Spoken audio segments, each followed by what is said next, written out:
Hi everyone, this is a news story especially for the Life Stories channel. Enjoy watching. I received a surprising phone call from my sister, questioning why I didn't attend our mother's funeral. However, I was confused by her words because our mother had passed away 3 years ago and we had already held a proper funeral. I explained to my sister that I couldn't understand what she was referring to. Currently, I am happily married and have children. Both my spouse and I work, but we make sure to give our children extra love and attention so they never feel lonely. My husband is supportive in both household chores and childcare, and I take pride in our harmonious family. I am determined to shield my children from the same experiences I had growing up. During my elementary school years, my parents divorced due to my mother's extramarital affair. Contrary to the common belief that children always side with their mother, I found myself not aligning with her. My mother was far from the ideal nurturing figure that one imagines. I have no recollection of feeling loved by her. She only showered affection on my younger sister, neglecting me completely. It seemed as if she considered any time spent on household tasks as a waste, leaving all the responsibilities solely on my shoulders. To be more precise, I was coerced into taking care of the housework. My mother despised me for exposing her affair, and her hatred towards me grew even stronger. I endured constant verbal abuse and was left with both physical and emotional scars.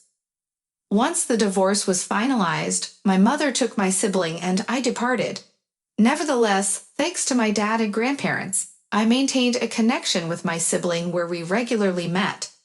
However, as I entered middle school, the frequency of our meetings decreased. I believed it was an issue related to adulthood, but it appeared that my sibling was intentionally avoiding me for some unknown reason. After being turned down a few times, I inquired if I had done something to upset her.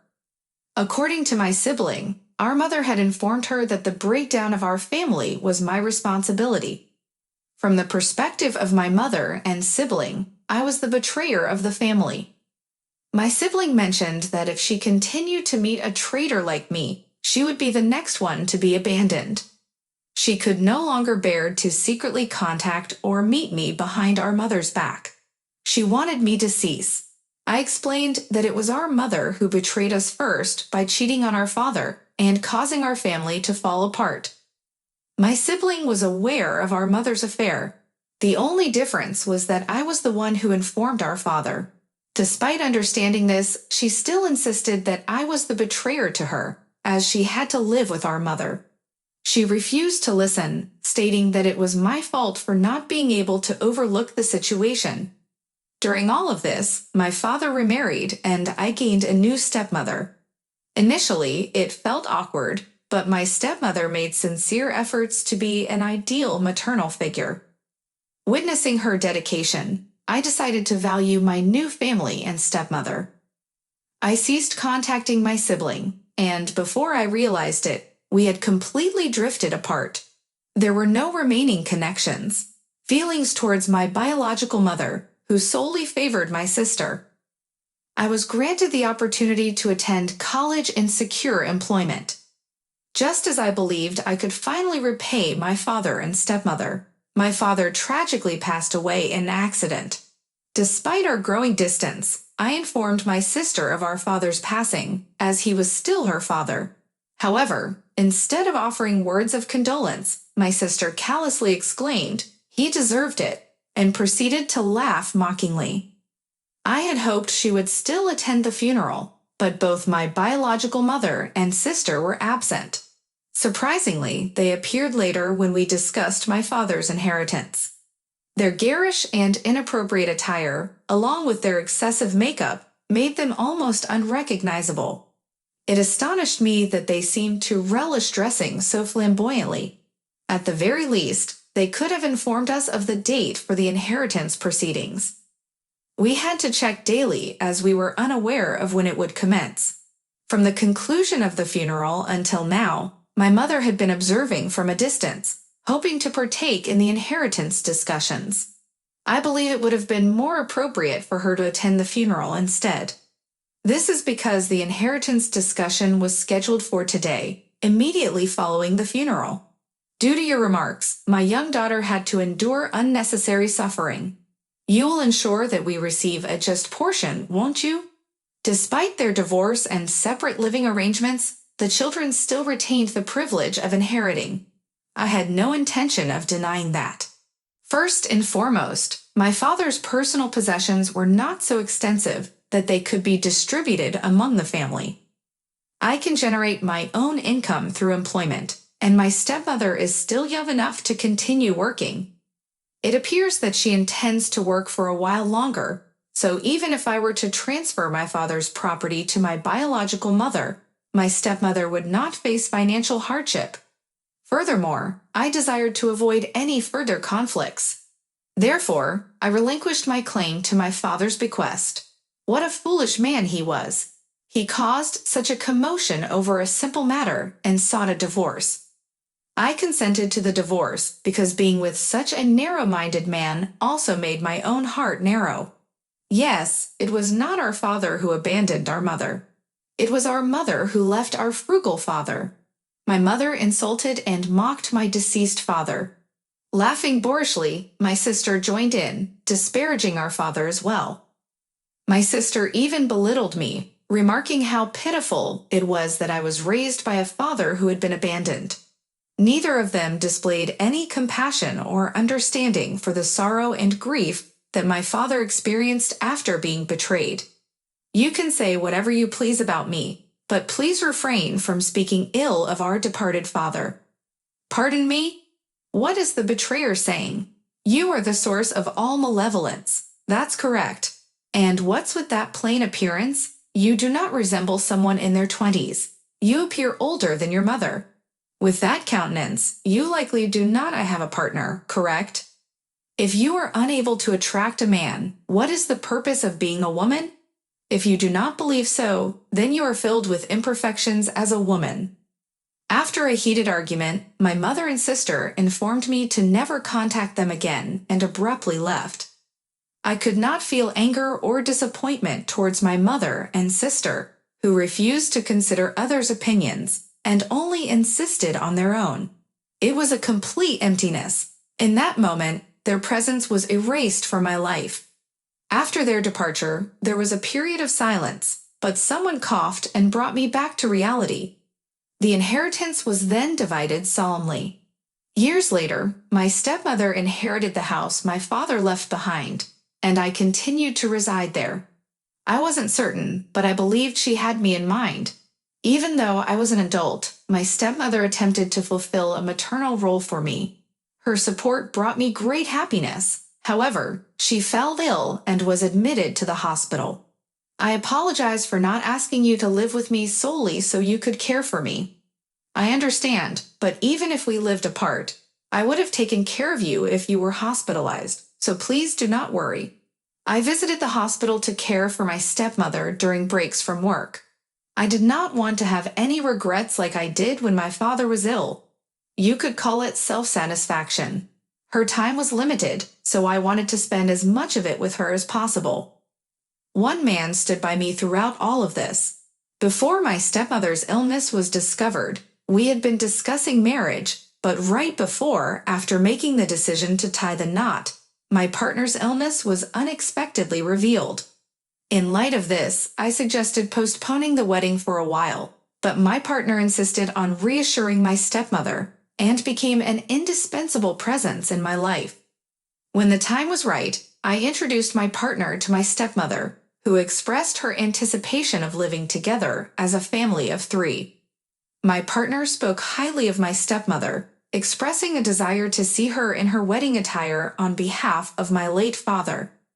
This brought immense joy to my stepmother, and she ended up living longer than initially expected. However, just a few days after our wedding, she passed away, reuniting with my father. As my stepmother was quite wealthy, I inherited a substantial amount of money.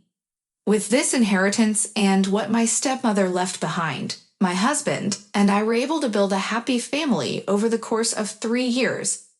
From the very beginning of our marriage, we made a mutual decision to work and live within our means, not relying solely on the inheritance.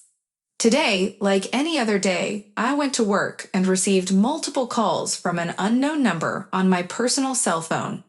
Initially, I dismissed them, assuming they were sales calls or some sort of mistake. However, the calls persisted, becoming more frequent by the minute. Eventually, at the end of the day, I decided to answer and discovered that it was my estranged sister on the other end. Finally, she exclaimed, questioning why I hadn't shown up. Confused, I asked her what she was referring to. How could you forget? She sobbed. Our mother's funeral, of course. Astonished, I replied, what are you talking about? Our mother's funeral took place 3 years ago. She paused for a moment and then continued furiously, oh, perhaps your stepmother passed away as well. I'm discussing our actual mother, and referring to someone you're not even related to as a mother is repulsive. I was annoyed, but I disregarded her attitude, realizing that losing her mother must have been an immense shock to my sister. To me, my biological mother was my stepmother, who had married a man with a child and instantaneously became a mother to a middle school student. I didn't fully comprehend this until I had a family of my own, but I believe that the period of nurturing a life within oneself is a time for a mother to cultivate self-awareness and dedication. Naturally, I am aware that many people can form wonderful family relationships even without a genetic connection, such as through adoption. However, becoming a mother to a middle schooler all of a sudden is certainly not an effortless task, no matter how you contemplate it. When I consider the efforts and anxieties of my stepmother, all I can feel is gratitude. I am forever indebted to the stepmother who raised me, and she embodies the ideal image of the mother I aspire to be. Genetic ties are insignificant. In reality, the so-called biological mother, my sister, refers to never even glanced at me. So when I hear the word mother, I think of my stepmother who raised me, not my birth mother. I was not bewildered. I genuinely believed she was talking about my stepmother. Finally comprehending my sister's words, I responded in an indifferent manner. Oh, I understand. I could perceive what sounded like her pounding or stomping on something through the telephone. What? That apathetic attitude? The memorial service is finished. It's awful to not attend your own family member's funeral. What an unfeeling individual. You must not have crimson blood in you. Despite the fact that she made a valid argument, my sibling also didn't attend our family member's funeral. Additionally, our deceased father cherished both my sister and me equally. I believe he was more affectionate than my mother. Not only did my biological mother and sister not attend my father's funeral, but they also seized his inheritance and insulted and despised him. If you ask me, I think those two are the ones lacking red blood within them. Apathetic. Well, we are unfamiliar, aren't we? Huh? You interfered with the inheritance even though you didn't attend Dad's funeral, correct? Weren't you the one who said never to contact you again? And I just found out about our mother's passing now, you know? After a brief silence, my sister uttered a small, I forgot. I intended to inform you about the funeral. Well, I'm glad you remembered. I'm going to relinquish all the inheritance related to that mother, so you can do whatever you desire with it. I stated just that and ended the call. However, my sister, perhaps lacking understanding, contacted me once again a few days later. Assist me, Katie. It appears our mother hinted at marriage to various men. Isn't that akin to marriage deception? They're shouting at me to pay compensation if I don't want to be sued. I'm being shouted at a lot. Well, simply pay them. If it were possible, I wouldn't be reaching out to you. Did you not hear me mention different individuals? It's not just a couple of them. Some of them appear rather suspicious as well. That's challenging. However, please remember that you were the one who instructed me not to get in touch with you anymore. Moreover, it should have been common knowledge that our mother engaged in multiple relationships with men while she was still married to our father. In fact, if she had only had a single affair, our father might have forgiven her, thinking it was just a momentary lapse in judgment. Only our Father knows the truth. There is a potential possibility that I struggled to accept my mother, who had numerous relationships, as a mother figure. This is because my father attempted to legally adopt my sister on several occasions, but I was informed that my sister didn't want to leave, so I let go of that idea. Despite witnessing her closely, my sister chose to remain with our irresponsible mother. Even if our mother had a strong influence on her, my sister still desired to be with her, distorting the memories we both shared. It is fair to say that being unable to separate, even after reaching adulthood, is equally culpable. There is no room for sympathy in this situation. Well, that's, and you were the one who consistently labeled me as a betrayer. I don't need a sister who refers to me as a traitor. You were the first one to declare us as strangers. I don't need you suddenly trying to act like family now. It's bothersome. Please refrain from contacting me ever again. We are strangers after all. I ended the call without hesitation, checking my sister's response. I blocked her phone number and returned to the residence where my family was waiting. Later, I received a phone call from my biological mother's relatives. I believed we were finished, but they expressed remorse for the impoliteness displayed by my mother and sister towards me. Consequently, I chose to listen to what they had to say. The relatives recalled how severely my mom mistreated me and were astounded that she could shamelessly lay claim to my father's inheritance after our separation. They sincerely apologized for allowing the visit to occur while I was still grieving. However, that is all in the past now. Next, they discussed my sister. Evidently, she is just as irresponsible in her relationships with men as our mother. Since my sister's return, they had warned her on numerous occasions that she would eventually face consequences if she did not alter her behavior. But instead of changing, my sister became just like our mother, and they could no longer exert any control over her. Our mother became involved with unsavory individuals, and my sister found herself coerced into engaging in criminal activities, feeling trapped. Moreover, my sister was simultaneously dating multiple men, which led to several heated conflicts. Unable to endure it any longer, the relatives declared that they would sever their ties if their advice went unheeded, and then our mother passed away. Given that my sister is an adult, they decided to proceed with cutting off the relationship. However, immediately after our mother's funeral, another confrontation arose. An incident happened. From that moment on, her location became unknown. They advised me to no longer be involved with her. I hadn't planned on it anyway. However, I can't help but feel pity for her, as there may be some room for compassion regarding the unlawful activities she was coerced into. But there must have been a way for her to make amends.